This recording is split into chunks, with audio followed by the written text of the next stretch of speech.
वेजेगाव येथील ज्येष्ठ गलाई बांधव, गलाई व्यवसायातील मार्गदर्शक श्रीमान श्रीरंग आप्पादाजी देवकर यांचे दिनांक 5 जुलै 2024 रोजी वयाच्या 90व्या वर्षी दुःखद निधन झाले.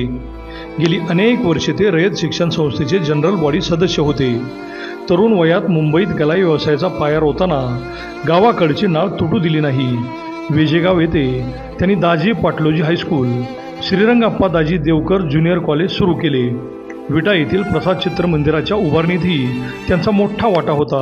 त्यांच्या पश्चात 2 मुले, 3 मुली, सुना, नातवंडे असा मोठा परिवार आहे. परमेश्वर त्यांच्या आत्म्यास शांती देवो हीच ईश्वरचरणी प्रार्थना. शोकाकुल समस्त देवकर परिवार, मुंबई, विटा, वेजेगाव. नमस्कार. प्राईम न्यूजमध्ये आपल्या सर्वांचे स्वागत. असंघटित असणाऱ्या बांधकाम कामगार मेळाव्याच्या निमित्ताने आज आमदार गोपीचंद पडळकर व युवा नेते सुहासभैया बाबर एकत्र आले आणि दोघांनीही एकमेकांकडे साधा कटाक्षही टाकला नाही. त्यामुळे या प्रकाराची मोठी चर्चा होत आहे. राष्ट्रीय बहुजन कामगार संघाने तामखडी येथील जय भवानी मंगल कार्यालयात असंघटित बांधकाम कामगारांचा भव्य मेळावा घेऊन आपले मजबूत संघटन दाखवून दिले. खचाखच भरलेल्या मंगल कार्यालयातील गर्दीने उपस्थित नेते मंडळीही अवाक झाली. गोरगरीब कामगारांना सरकारी योजनांचा लाभ मिळत नाही, त्यासाठी संघटना अहोरात्र झगडत असते. गोरगरीब निराधार कामगारांना अनेक अडचणींमध्ये संघटनेने मदत केल्यानेच आजची ही गर्दी दिसत असल्याचे त्यांनी सांगितले. कामगार हा हातावर पोट असलेला वर्ग असून त्यांच्यासाठी राज्य सरकार अनेक योजना आणत असते, पण त्या त्यांच्यापर्यंत पोहोचवण्याचे आणि त्याचा लाभ मिळवून देण्याचे काम ही संघटना करीत आहे. रणरागिणी सौ शीतलताई गायकवाड यांनी प्रचंड मोठ्या प्रमाणावर महिला वर्गाची नोंदणी करून घेतल्याने महिला वर्गाची संख्याही जादा होती. संस्थापक संदीप पाटोळे यांनी दिवसेंदिवस कामगारांची नोंदणी वाढत असल्याचे सांगितले. या कार्यक्रमासाठी अध्यक्ष म्हणून आमदार गोपीचंद पडळकर, उद्घाटक सुहासभैया बाबर, ब्रह्मानंद पडळकर व सागर खोत हे होते. तर प्रमुख उपस्थितीत संदीप पाटोळे, प्रदीप साठे, सौ शीतलताई गायकवाड या होत्या. त्याचबरोबर माननीय सुहास नाना शिंदे, सुनील दादा खंदारे, खानापूर नगराध्यक्षा माननीय सुमन पाटील, माननीय राजन पवार, सामाजिक कार्यकर्ते राजाभाऊ शिंदे, महिला प्रदेशाध्यक्षा शोभा देवकुळे, प्रदेश महासचिव धीरज मदने, पश्चिम महाराष्ट्र उपाध्यक्ष इसाक शेख, संभाजी मस्के, मानसिंग माने, मनोज सवाखंडे, अनिल गायकवाड मोही आदी उपस्थित होते. देशाचा कणा म्हणून ओळखल्या जाणाऱ्या कामगारांच्या या भव्य मेळाव्यात आमदार गोपीचंद पडळकर व युवा नेते सुहासभैया बाबर उपस्थित राहूनही महायुतीतील या नेत्यांनी एकमेकांशी साधे संभाषणही केले नसल्याने मतदारसंघातील महायुतीत धुसफूस असल्याची चर्चा होत होती. अभिजित शिंदे, प्राईम न्यूज, विटा.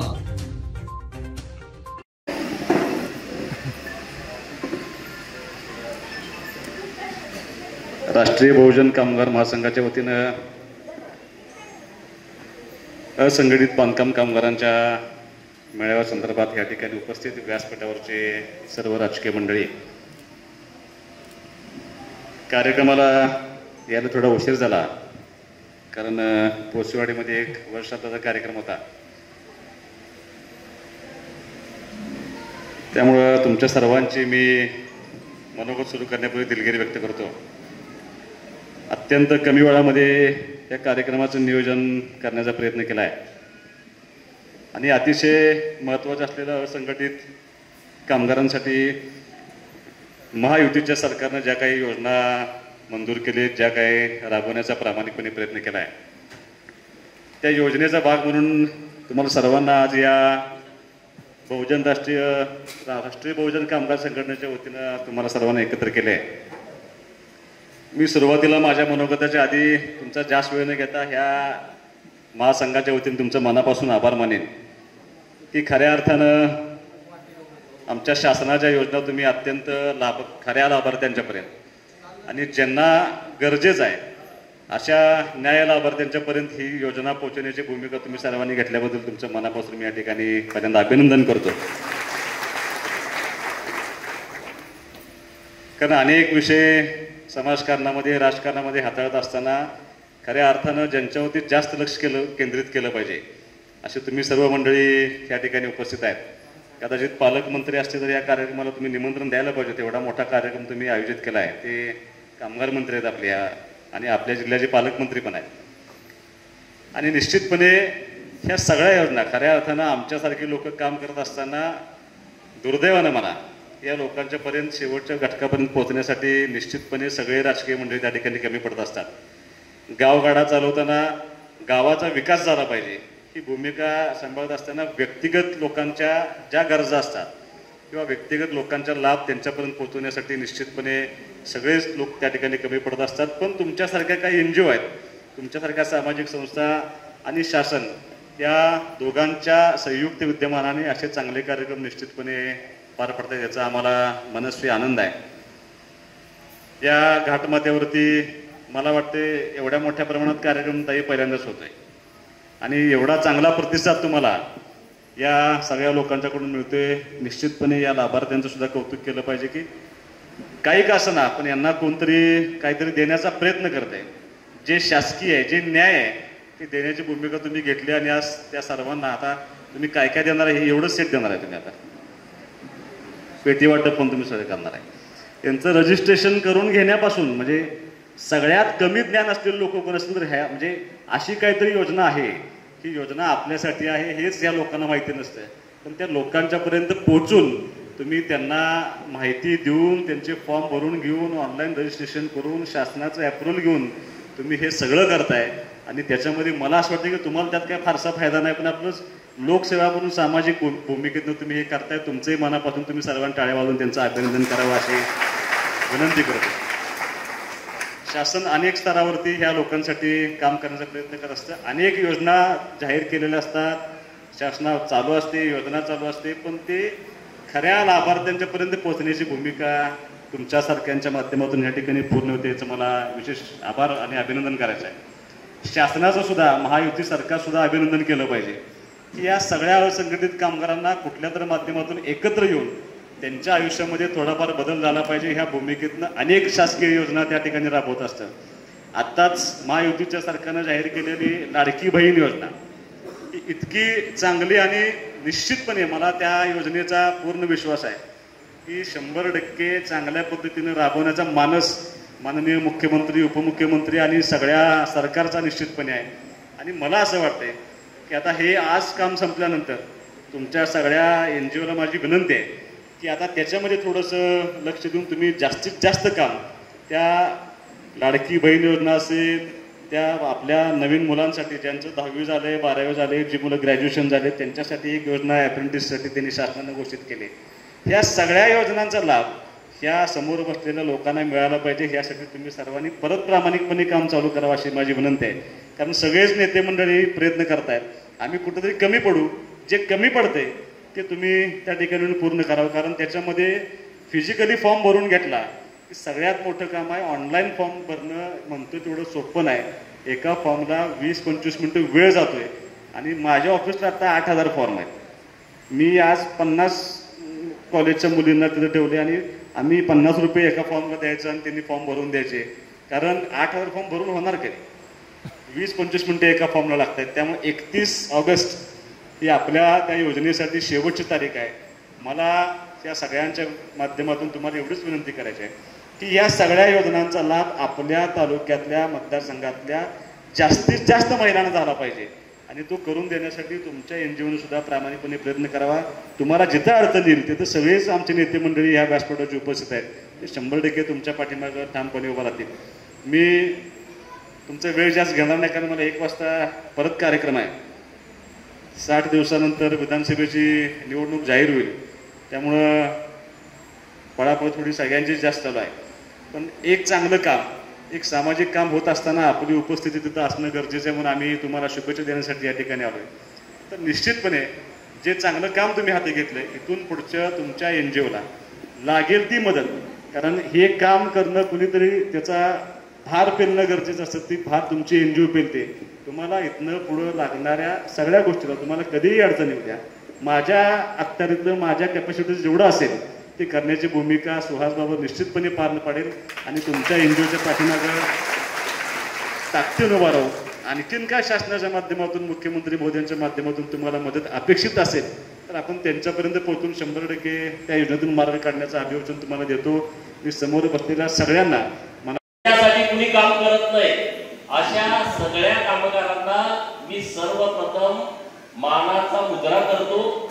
तुम्ही तर माझ्या भागातले आहात, माझ्या मातीतले आहात, इतर सगळे कामात कष्ट करणारे आहात, तुम्हाला सुद्धा मी सलाम करतो. राष्ट्रीय बहुजन कामगार महासंघ आमचे मित्र आहेत, सदाभाऊ खोत यांचे जवळचे सहकारी आहेत, सागरभाऊ खोत यांचे जवळचे सहकारी आहेत. जो सदाभाऊचा सहकारी असतो तो गोपीचंदचा सहकारी असतो, त्यामुळे माझाही सहकारी आहे. आणि गेल्या अनेक वर्षांपासून ते असंघटित कामगारांच्या साठी काम करतायत. त्यांना त्यांचा न्याय हक्क मिळाला पाहिजे यासाठी ते मेहनत घेत आहेत. असे माननीय संदीप भाऊ पाटोळे, या संघटनेचे राज्याचे अध्यक्ष माननीय प्रदीप भाऊ साठे, व्यासपीठावरती उपस्थित ज्यांना आता आपण ऐकलं, वाघाच्या पोटी वाघच जन्माला येतो, हरणाच्या पोटी हरिण जन्माला येतं, तसा सदाभाऊ खोत हा महाराष्ट्रातल्या शेतकऱ्यांचा वाघ आहे. त्या वाघाच्या पोटी जन्माला आलेला एक बछडा सागरभाऊ खोत एकदम तळमळीनं तुमच्यासमोर बोलले. आमच्या रणरागिणी आहेत, आमच्या मतदारसंघातल्या आहेत, आमच्या भागातल्या आहेत, शीतलताई गायकवाड, आणि त्यांनी खूप चांगल्या पद्धतीनं एक संघटन कामगारांमधलं इथं उभा केलं. त्या या संघटनेच्या जिल्ह्याच्या अध्यक्ष आहेत, त्यांच्यासाठी जोरदार टाळ्या पण वाजवल्या पाहिजेत. त्या बचत गटामध्ये पण काम करतात. बचत गटामध्ये त्यांचे खूप गट या घाट माथ्यावरती मोठ्या सक्रियतेने काम करतायत. माननीय शबानाताई मुलानी, माननीय राहुल बुर्ले, ज्योतिताई मुळीक, अण्णासाहेब सावंत, कविताताई यादव, विद्या जाधव, सुलताना मुजावर, ज्योत्स्नाताई गायकवाड, पूजा जाधव, जयश्रीताई पवार, संगीताताई खंदारे, प्रतिभाताई चव्हाण, प्रीतीताई पवार, स्नेहलताई माने, सारिकाताई घोरपडे, अंकुशराव सावंत, पुष्पलताताई घोरपडे, अमीर मुलानी, शाहिदा मुलानी आणि वैभिताताई पवार. व्यासपीठावरती अनेक मान्यवर मंडळी आहेत, बऱ्याच जणांची मला नावं माहीत नाही, त्यांची मी माफी मागतो. आणि तुम्ही सगळे इतक्या मोठ्या संख्येनं जय भवानी मंगल कार्यालयामध्ये, मंगल कार्यालयाचं पण नाव आहे जय भवानी, आणि या मंगल कार्यालयामध्ये तुम्ही इतक्या मोठ्या संख्येने उपस्थित आहात. तुम्हा सर्वांचं मी अभिनंदन करतो. आमच्या या संघटनेच्या सगळ्या पदाधिकाऱ्यांचं अभिनंदन करतो. सत्तेचं जोपर्यंत विकेंद्रीकरण होत नाही तोपर्यंत छोट्या छोट्या घटनाला न्याय मिळत नाही. आणि म्हणून या राज्यामध्ये जे मजुरी करणारे बांधकाम कामगार आहेत, जे गवंडी आहेत, गवंड्याच्या हाताखाली काम करणारे बिगारे असतील, जे बांधकाम खात्याशी संबंधित आहेत, त्यांच्यासाठी राज्य सरकारनं एक बांधकाम महामंडळ स्थापन केलं आहे. आणि त्या महामंडळामध्ये आता आपल्या गावामध्ये एवढं शेष आपल्याकडून जात नाही, पण मोठ्या ज्या मेट्रो सिटी आहेत, मुंबई, ठाणे, नागपूर, नाशिक, पुणे, त्याच्यानंतर संभाजीनगर असेल आणि मग कोल्हापूर सारखं शहर असेल, ही जी मोठी ठिकाण आहे, तिथं मोठे बांधकाम व्यावसायिक आहेत आणि त्यांच्या या व्यवसायातून काही कर हा सरकारनं जमा होतो आणि तो थेट हा बांधकाम मंडळातनं जमा होतो. आणि त्या मंडळाच्या माध्यमातून गावगाड्यातल्या सगळ्या कामगारांना मदत व्हावी या एका निरपेक्ष हेतूतून, निस्वार्थ भावनेतून आमची ही संघटना काम करते. आमचे सगळे पदाधिकारी काम करतायत. मी त्यांना मनापासून खूप खूप धन्यवाद देतो की तुम्ही गावातल्या आता खऱ्या घटकांपर्यंत पोहोचायला लागलाय, ज्यांना खरंच सरकारची मदत हवी. आता मला मांड्या तसंच आहे, 35 मांडी आहे. आता माझ्या मायबाला जुने असतील, त्यांच्या लग्नात पण एवढी भांडी मिळाली असेल. जुनी जी लग्न झाली 20-25 वर्षापूर्वी, आपली परिस्थिती नाही. आज ही एखाद्या आपल्या मुलीचं लग्न असलं तर त्या बापाच्या काळात धस्त होतं की आता इथं लग्न कसं करायचं. त्या मुलीला तिचा सासरवाडीला जाताना तिला कुणी टोमणे मारू नये, तिला भांडी देता यावी, तिला कपाट देता यावं, तिला पलंग देता यावा, तिला चांगलं साहित्य देता यावं असं वाटतं. पण सगळ्याची ती परिस्थिती आहे का? सगळ्याची परिस्थिती नाही आहे. अनेक बातम्या आपण पेपरला वाचतो, मुलगी लग्नाला आली, त्या मुलीच्या लग्नाचा खर्च उचलू शकत नाही म्हणून बापानं आत्महत्या केली. मुलगी 11वी 12वीचं शिक्षण झालं, तिला पुढे ग्रॅज्युएशनला शिक्षणाला ऍडमिशन घ्यायचं आहे, तिची फी भरू शकत नाही म्हणून बापानं आत्महत्या केली. ती फी भरू शकत नाही म्हणून त्या मुलाला आत्महत्या केली. आपण किती बातम्या बघतो. बांधकाम महामंडळाच्या माध्यमातून आज तुम्हाला हा भांड्याचा आणि ही पेटी जे साहित्य आपल्याला जे गरजेचं आहे ते दिलं जात आहे. मला वाटतं निश्चितपणे राज्य सरकारचं कौतुक केलं पाहिजे. माननीय एकनाथ शिंदे साहेब, माननीय देवेंद्र फडणवीस साहेब आणि आपल्या जिल्ह्याचेच पालकमंत्री आहेत आणि या बांधकाम कामगार खात्याचे मंत्री आहेत माननीय सुरेश खाडे साहेब यांचं आपण जोरदार टाळ्या वाजवून अभिनंदन करतो. ही योजना जास्तीत जास्त लोकांना कळाली पाहिजे. काय मिळतंय बांधकाम कामगार महामंडळाच्या या योजनेतून? आपला मुलगा 1ली ते 8वी पर्यंत असेल तर त्याला वर्षाला 2,500 रुपये स्कॉलरशिप मिळते आहे. 9वी ते 12वीला मुलगा आहे त्याला 5,000 रुपयाची स्कॉलरशिप मिळते आहे. 12वी पासून पुढचा मुलगा आहे जो FY पासून TY पर्यंतचे आहे त्यांना 20,000 रुपये मिळत आहेत. आता कुणाकुणाची मुलं आहेत कॉलेजला सांगा, भेटायला जाते. FY ला आहेत, SY ला आहेत, TY ला आहेत. म्हणजे आपल्या भाषेत 13वी 14वी 15वी ला आहेत. कुणाकुणाची मुलं आहेत? तुम्हाला 20,000 रुपये यांच्या माध्यमातून मिळणार. तुम्हाला आनंद होती की नाही सांगा. आपल्या मुलाला 1ली ते 8वीला मुलं कुणाकुणाचे आहेत बोर्डवर करा. संख्या जास्त आहे. 2,500 रुपयाचं स्कॉलरशिप आपल्याला मिळणार आहे. 9वी पासून 12वीला मुलं आहेत असे किती